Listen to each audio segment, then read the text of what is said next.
Biden has stepped down as the Democratic nominee and endorsed his current Vice President Kamala Harris as the nominee for the 2024 election. If you're just joining us, that's the big headline. Here to discuss that more with us is political correspondent for The Hill, Julia Manchester, live for us this morning. Julia, thank you for joining us. We know that pressure had been mounting for Joe Biden to make this decision, so it's not like it was a surprise, but in a way it kind of was. And if the reporting's right, even for his own campaign, I guess they didn't find out about his decision till like a minute or two before he sent it out on social media.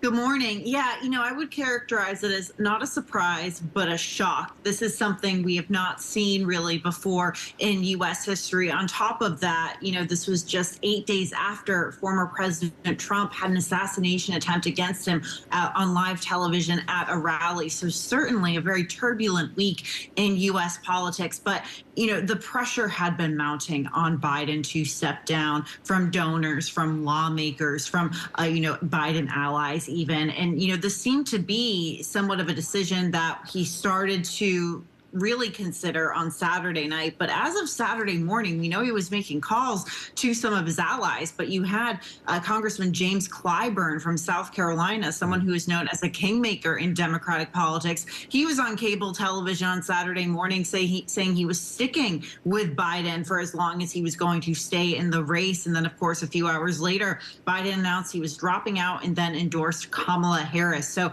certainly a turbulent ride over the past day or so, but really, I think over the past week and really this entire election cycle.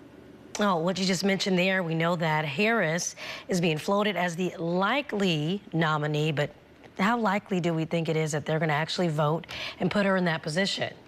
Well, it seems to be more likely by the hour. In fact, a number of potential credible challengers to Vice President Harris, including Governor J.B. Pritzker of Illinois and Michigan Governor Gretchen Whitmer, within the past, half an hour or so, have come out and endorsed her. And this follows other potential challengers, including Pennsylvania Governor Josh Shapiro, California Governor Gavin Newsom, Arizona Senator Mark Kelly. We have seen all of these contenders or possible contenders thought to maybe have had a chance to leapfrog her for the nomination. They've all lined up behind her. And now I think the conversation is, who does she pick as her running mate? And a number of names I just mentioned are, supposed to be under consideration. Well, they could sure use help in some of the battleground states. So Shapiro, I know, has been floating up to the top. Mark Kelly as well. Have you heard anything about, I mean, it's so early, where her campaign might be thinking, or is there a particular state that she could use the most help in? Like, what are you hearing?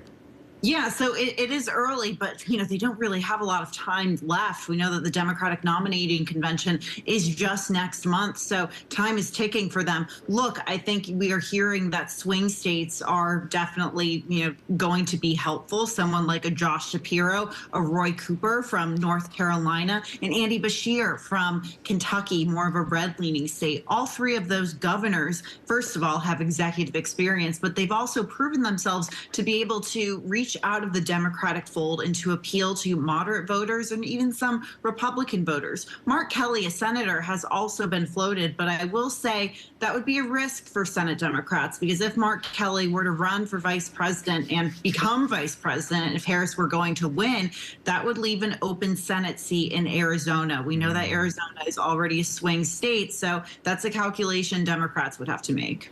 Now, what are some policies that Harris might have to focus on to appeal to the broader base of people? Oh, yeah, she's got a whole platform she's got to roll out now. Well, yeah, but the good thing about Biden backing Harris is that she can run on the Biden-Harris platform.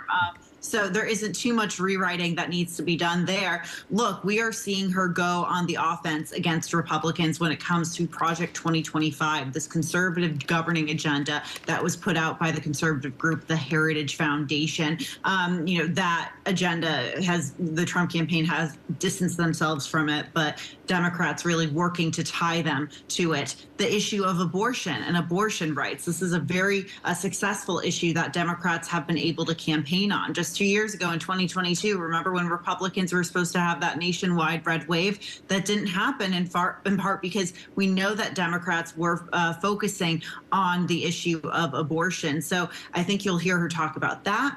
Foreign policy could come into play a little bit, but the economy is going to be a big one. And that's going to be a tough spot for Harris because we do see positive economic indicators for the Biden administration, including, the stock market gains, et cetera. Inflation is still ticking up or still on the high side, and that's what Republicans are using to attack Democrats. Yeah, that was my next question, is because this is such a shift so close to the election, how does Trump's campaign pivot? What do they have to go against her on? And I guess the economy would be one thing. I suspect maybe the southern border might be another.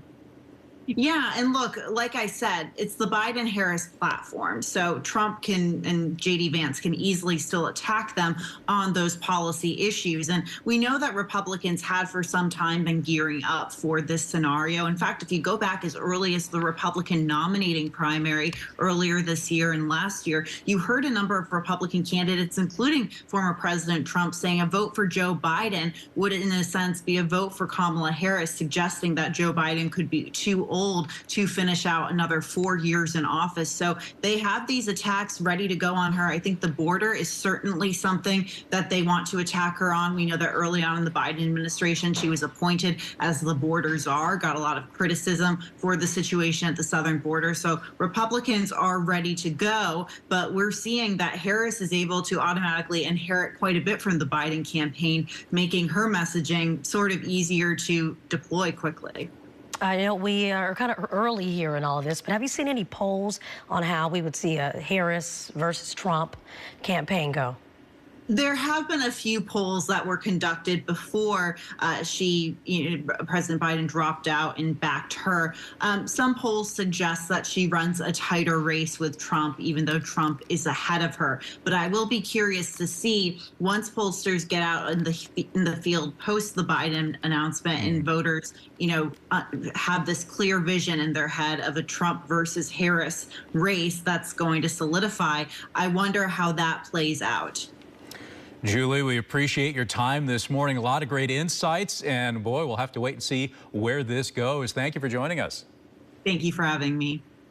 All right, we'll be right back.